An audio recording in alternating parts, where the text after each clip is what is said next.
This is your town project. The basic guidelines are right here.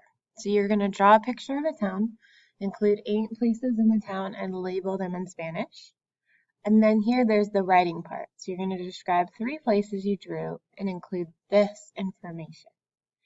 I'm going to show you an example of one and sort of go through the information that you need looking at the example. So if we look down here, there's a few student examples of past projects.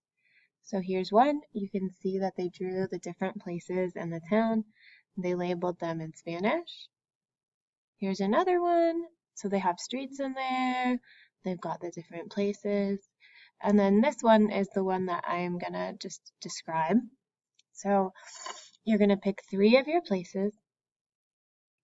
And you are going to describe where they are. So, la panadería es blanca, rosada y morada. Tiene, so the colors es blanca, rosada y morada. And those end in A because panadería ends in A.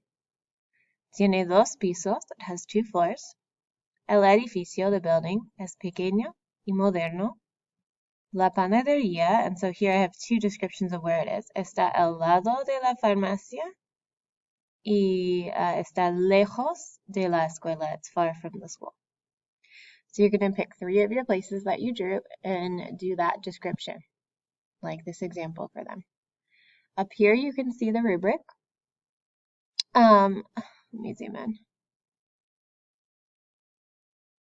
So if you look over here at Mastery Plus, you need to have the 3 places, 9 that are described, 9 plus detailed sentence, and then you've included all that information in there. The detailed part is important to get you to Mastery Plus.